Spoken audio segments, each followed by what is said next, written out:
नमस्कार, मैं हूं आपके साथ आस्था कौशिक। 18वीं लोकसभा के स्पीकर के चयन को लेकर सरकार और विपक्ष के बीच में ठन गई है। अब लोकसभा स्पीकर का फैसला चुनाव के जरिए होगा।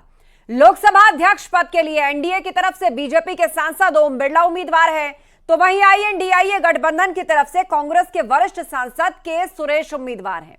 कल 11 बजे स्पीकर पद के लिए वोटिंग होगी और इससे पहले प्रोटेम स्पीकर के लिए भी सरकार और विपक्ष के बीच में तकरार दिख चुकी है। दरअसल विपक्ष डिप्टी स्पीकर के पद की डिमांड कर रहा था और इसके बाद यह तकरार भी शुरू हो गई और कांग्रेस का यह कहना है कि डिप्टी स्पीकर का पद विपक्ष को देने की परंपरा है। हालांकि बहुमत साफ तौर पर एनडीए के साथ है। और अब इस पूरी तकरार के बीच सवाल यह कि सरकार और विपक्ष के बीच सदन की पहली टक्कर किसका होगा डिप्टी स्पीकर।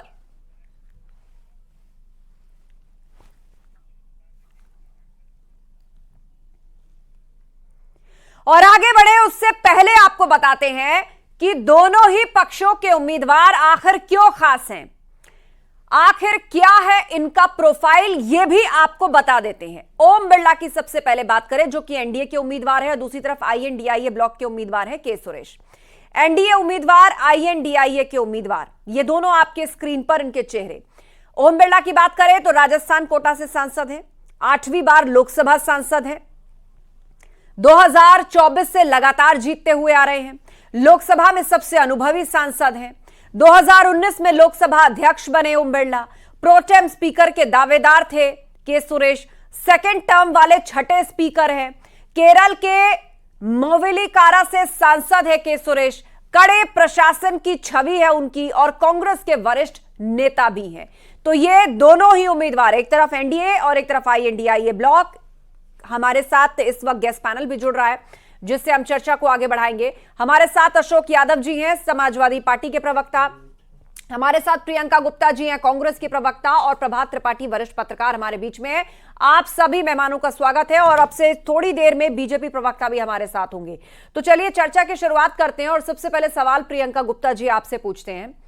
राजनाथ सिंह की एक कॉल बैक पर अटक गया पूरा मामला और आजादी के बाद, मतलब इतिहास में पहली बार अब स्पीकर पद के लिए चुनाव होगा। आस्था जी, आजादी के बाद बहुत सी चीजें बदली हैं। आज देखा जाए, प्रधानमंत्री जी ने तो यह सोचा था कि विपक्ष का सफाया कर देंगे, पर आज विपक्ष बहुमत के आंकड़े में वहां बैठा हुआ है और हर चीज का विरोध करेगा जो भी परंपरा के खिलाफ होगी। और परंपरा ये रही है कि डिप्टी स्पीकर का जो पद है वो हमेशा विपक्ष को दिया जाता है। लेकिन आप जिस तरह शर्त लगा रहे हैं प्रियंका गुप्ता जी, देखिए बात चाहे स्पीकर हो डिप्टी स्पीकर हो, वो किसी पार्टी या पक्ष का नहीं होता, वो पूरे सदन का होता है, हाउस का होता है। मतलब आपके हिसाब से पहले ये तय हो जाए कि डिप्टी स्पीकर कौन होगा तब आप अध्यक्ष पद के लिए समर्थन देंगे, ये क्या बात हुई? ये बात तो मुझे लग रहा है भारतीय जनता पार्टी को समझनी चाहिए कि जो स्पीकर होता है वो सभी का होता है। इसमें पक्ष और विपक्ष की भूमिका लेकर कौन आया? भारतीय जनता पार्टी लेकर आई। हमने तो ये कभी नहीं माना, हमने तो हमेशा से माना और हमने दिया भी।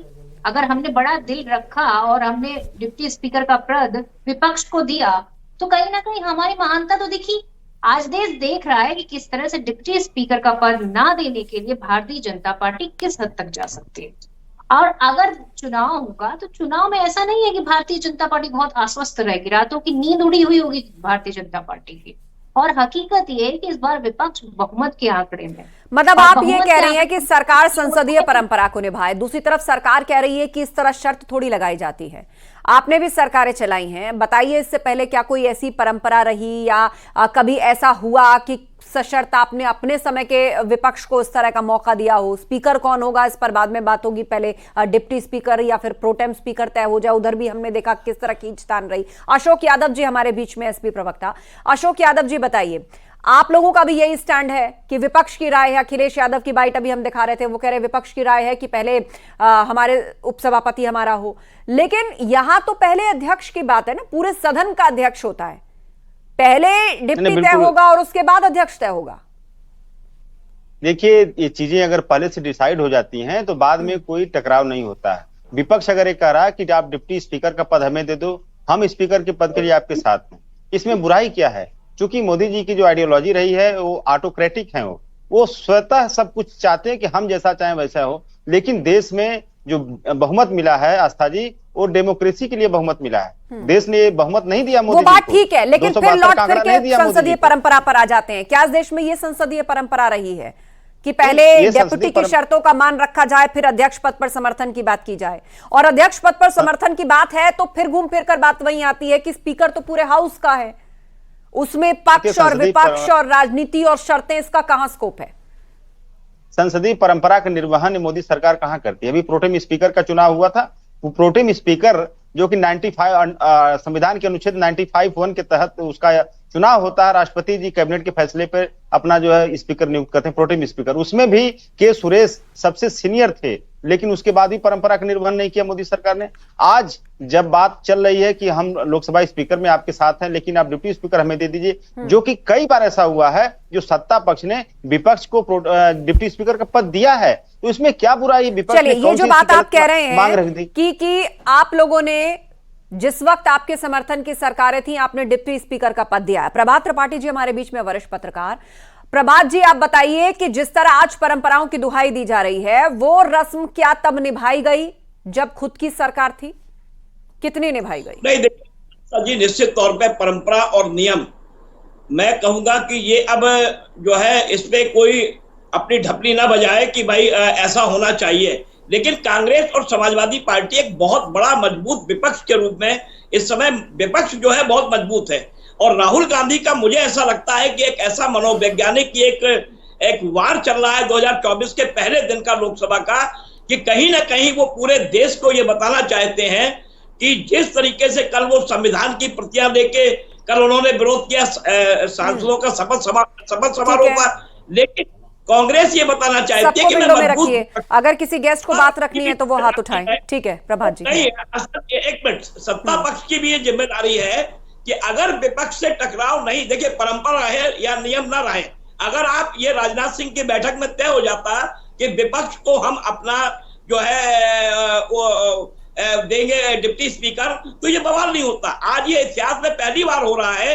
कि कल अगर चुनाव होता है तो राहुल गांधी ने ये सोचा है, अंदर की जो स्क्रिप्ट है कि कहीं ना कहीं ओम बिरला से जो नाराज सांसद हैं, जो आपको याद होगा जब कई सांसदों की उन्होंने जो है निलंबन कर दिया था, तो दलित सुरेश को खड़ा करके राहुल गांधी ने एक तीर से दो निशाने चले हैं कि एक तो उनको था कि मुझे डिप्टी स्पीकर नहीं मिलेगा, लेकिन देश को ये पता लग जाए अगर बिल्कुल एक शक्ति परीक्षण जैसी नौबत उन्होंने लाई, और दूसरी तरफ उम्मीद ये कि के सुरेश की दावेदारी मजबूत है, बहुत से जो सांसद हैं वो पूर्व में ओम बिरला से नाराज हैं, क्या पता उनका समर्थन मिल जाए।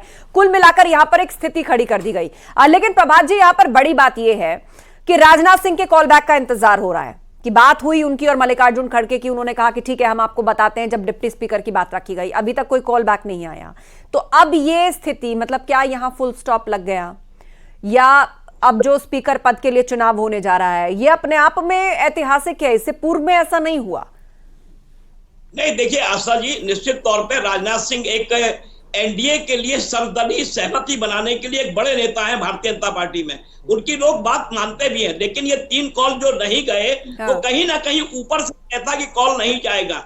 अब विपक्ष की बात आपको सुननी पड़ेगी। देखिए आज अगर देश का मैंडेट विपक्ष को मिला है तो आप दोनों पद अपने पास रखेंगे, ऐसा संभव नहीं है। अगर रहे ना रहे, लेकिन आपको विपक्ष की बात सुननी पड़ेगी। ठीक है प्रियंका गुप्ता जी, ये जाहिर सी बात है, लोकतंत्र है और संसदीय परंपराओं के हिसाब से विपक्ष की बात सुननी होगी। लेकिन मेरा सवाल फिर से वही है आपका कि आप लोगों ने डिप्टी स्पीकर को लेकर जो एक स्टैग्नेंट स्थिति को खड़ा किया है कि या तो इस पर हां भरिए तब अध्यक्ष पद पे समर्थन मिलेगा वरना नहीं मिलेगा, यानी पहले डिप्टी स्पीकर तय हो रहा है और उसके बाद अध्यक्ष की बात हो रही है। ये क्या संसदीय परंपरा है? और क्या जब आपकी सरकार थी तब आपने इस चीज को सुनिश्चित किया था या पूछा था उस समय के विपक्ष से कि बताइए आप डिप्टी स्पीकर किसको बनाना चाहते हैं? हमने पूछने और बताने की गुंजाइश नहीं है, हमने तो वो करके दिखाया है। अब भारतीय जनता पार्टी का बड़ा दिल दिखाने का समय है तो वो पीछे हट रही है। इनसिक्योरिटी फील हो रही है भारतीय जनता पार्टी को। उन्हें लगता है कि डिप्टी स्पीकर का पद अगर विपक्ष को मिल जाएगा तो वो ये उनके लिए खतरनाक हो सकता है। पर हकीकत ये है कि खतरनाक तो इस देश की जनता ने बना दिया। इस देश की जनता ने जिस समय सांसदों का चुनाव किया उसमें विपक्ष को बहुमत दे दिया। ठीक है, जब बहुमत दे दिया है तो वो आपके लिए हमेशा डर का विषय रहेगा, क्योंकि आप कोई भी बिल मनमानी से पास नहीं कर पाएंगे। कृषि कानून हो चाहे नोटबंदी हो, जिस तरह के बिल आपने जिस तरीके से पास कर लिए, ठीक है प्रियंका जी, आपका यही सवाल मैं बीजेपी के पास ले चलती हूँ, क्योंकि बीजेपी प्रवक्ता हमें ज्वाइन कर चुके हैं संजय चौधरी जी हमारे बीच में। संजय चौधरी जी, राजनाथ सिंह के कॉल बैक का इंतजार हो रहा है। विपक्ष के तेवर साफ है कि या तो डिप्टी स्पीकर पर आप एश्योरेंस दीजिए तब अध्यक्ष पद पर समर्थन होगा, लेकिन कुल मिलाकर पहली बार अध्यक्ष पद के लिए अब देश में चुनाव हो रहे हैं। देखिए, लोकतंत्र है ही सहमति के साथ चलने के लिए। मुझे लगता है कि विपक्ष के लोग, वो लोग जिनके साथ आज पूरा विपक्ष ही नहीं है, ममता बनर्जी ने उनका साथ छोड़ के ये दिखा दिया कि आज विपक्ष अपने बीच में ही सहमति नहीं बना पा रहा है, इसीलिए सभापति के चुनाव में भी वो सहमति नहीं बना पाए हैं। देखिए, पहले अपना मॉडल प्रस्तुत करना पड़ेगा कि हम लोकतंत्र के साथ हैं और लोकतंत्र की भावना है कि जो लोकसभा का अध्यक्ष है वो सब मिलकर तय करें। तो जिन्होंने अपना मॉडल नहीं प्रस्तुत किया, जिनके राज्यों में आप पंजाब में देखिए कि वहां पर जो विधानसभा अध्यक्ष हैं और उपसभापति हैं, वो चाहे दिल्ली में हो, चाहे पंजाब में हो, चाहे कर्नाटक में हो, चाहे राहुल गांधी के गृह क्षेत्र, पुराने गृह क्षेत्र केरल में हो, ये विपक्ष इस प्रकार की स्थिति अपने यहां करता है और उसी स्थिति के आधार पर आज देश में इस तरह का एक वातावरण बनाया है। और दुर्भाग्य की बात देखिए, इस विपक्ष के साथी जो सब दल है, ममता बनर्जी, वो इनका साथ छोड़कर चली गई हैं। ये बताने के लिए पर्याप्त है कि ये वही दल है जिसके खाने के दांत और हैं और दिखाने के अशोक यादव जी, देखिए आस्था जी, विपक्ष को इस चीज का पहले से मतलब था पता कि मोदी जी की जो आइडियोलॉजी है, उस आइडियोलॉजी के तहत वो विपक्ष को न तो डिप्टी स्पीकर का पद देंगे, न तो प्रोटेम स्पीकर का पद देंगे, क्योंकि उनका बस अगर चले तो भारत की न्यायपालिका भी अपने पास रखें, चुनाव आयोग तो अपने पास रख ही लिए हैं, बाकी संवैधानिक संस्थाएं भी अपने जेब में रखते हैं। वो चाहते हैं कि पूरे देश में मोदी जी एक शब्द बोले और पूरे देश की सारी संवैधानिक संस्थाओं में वो बात मानी जाए। लेकिन चूंकि जनता जनार्दन ने इस तरह का मैंडेट उनको नहीं दिया है कि वो डिक्टेटरशिप चलाएं विपक्ष के ऊपर या पार्लियामेंट में, उनको इस बात को समझना पड़ेगा कि आपको 3,27,000 लोगों ने रिजेक्ट किया आपके लोग। ठीक है संजय चौधरी जी, विपक्ष कहीं ना कहीं इस बात को लेकर आप पर भरोसा नहीं कर पा रहा है। अब सेशन चलाना, सदन चलाना सरकार की जिम्मेदारी होती है, विपक्ष से लेकर आप पर भरोसा नहीं कर पा रहा है। उसका यह कहना है कि आप अपने फैसले बस लाद देते हैं। पूर्व में भी कई बिल ऐसे पार्लियामेंट से पास करवा लिए गए, बहुत से सांसदों की सदस्यता को निरस्त कर दिया गया या फिर उनको बाहर करवा दिया गया, उनके माइक ऑफ कर दिए गए। देखिए, विपक्ष केवल नैरेटिव सेट कर रहा है आस्था जी, पुरानी बातों को लेकर जो पहले लोकतंत्र के तंत्र में होती रही हैं। किसी संसद सदस्य का बाहर निकाला जाना लोकसभा की प्रक्रिया का अंग है। जो व्यवस्था को नहीं मानेगा वो सदन से बाहर जाएगा, ये होता रहा है। हाँ। देखिए, कल प्रोटेम स्पीकर का को शपथ हुई। हाँ। और कांग्रेस के लोगों ने उनके सहयोग में शपथ नहीं ली, लेकिन मजेदार बात देखिए कि कांग्रेस के लोगों ने इसी प्रोटेम स्पीकर से शपथ ग्रहण की है। यानी कि विरोध प्रोटेम स्पीकर का किया, अपने जो उनके सहयोगी हैं उनको शपथ नहीं देने दी, लेकिन सारे लोग इस प्रोटेम स्पीकर से ही शपथ ले रहे हैं और शपथ लेने के बाद ही लोकसभा में लोकसभा अध्यक्ष का चुनाव करेंगे। ये दोहरा रवैया है कांग्रेस का। ये केवल दिखाने के लिए इस प्रकार का विरोध करते हैं, और क्योंकि इनके पास ना कोई नीति है, ना नियत है, ना इनके बातों का सम्मान है। ये वही कांग्रेस है। इस बीच एक महत्वपूर्ण खबर मुझे मिल रही है, एक सेकंड के लिए आपको रोकूंगी संजय जी। स्पीकर पद पर छिड़े घमासान के बीच जेपी नड्डा ने कांग्रेस पर हमला बोला है। जेपी नड्डा ने कांग्रेस को निशाने पे लिया, आपको सुनवा देते हैं क्या कहा इस पूरे मामले पर। बताइए, आज दिन तक कभी भी लोकसभा के स्पीकर का चुनाव कंडीशनल होता है क्या? कंडीशन के साथ होता है क्या? डिप्टी स्पीकर तय करो तब हम स्पीकर में तुम्हारे को मदद करेंगे। और ये कौन कह रहे हैं? ये वो लोग कह रहे हैं जिन्होंने कांग्रेस की सरकार में तेलंगाना में स्पीकर भी अपना बनाया है और डिप्टी स्पीकर भी अपना बनाया है। ये चर्चा करने बैठे। कर्नाटक में इनका ही स्पीकर, इनका ही डिप्टी स्पीकर। ममता प्रजातंत्र की बात बोलती है। वेस्ट बंगाल में इनका ही स्पीकर, इनका ही डिप्टी स्पीकर। तमिलनाडु में डीएमके का इनका ही स्पीकर, इनका ही डिप्टी स्पीकर। केरला में इनका ही स्पीकर, इनका ही डिप्टी स्पीकर कम्युनिस्ट पार्टी का। ये हाथी के दांत दिखाने के और खाने के और। प्रियंका गुप्ता जी, अगर जेपी नड्डा की पूरी बात आपने सुनी हो तो एक नहीं, दो नहीं, 5-5 स्टेट्स उन्होंने गिनवा दिए जहां पर सरकारें हैं विपक्षी दलों की, और उन्होंने स्पीकर भी अपना बनाया है और डिप्टी स्पीकर भी। तेलंगाना, कर्नाटक, तमिलनाडु, केरल, पश्चिम बंगाल, स्पीकर भी उनका, डिप्टी स्पीकर भी उनका। तो मैं पूछना चाहती हूँ, उन्होंने उत्तर प्रदेश छोड़ दिया होगा, उन्होंने हिमाचल जो उत्तराखंड है उसे छोड़ दिया होगा, उन्होंने मध्य प्रदेश छोड़ दिया होगा, उन्होंने राजस्थान छोड़ दिया होगा, क्योंकि उनकी जहां जहां सरकारें वहां भी उनका ही डिप्टी स्पीकर और उनका ही स्पीकर है। पर कांग्रेस पार्टी ने कभी उसका विरोध नहीं किया, क्योंकि ये हमेशा से चलता चला आया, ये कोई परंपरा है और ये परंपरा का निर्वहन कांग्रेस पार्टी भी कर रही है और भारतीय जनता पार्टी भी कर रही है। परंतु जब हम संसद भवन की बात कर रहे हैं तो वहां पर तो हमने परंपरा बनाई है ना, हमने बड़ा दिल दिखाया है ना।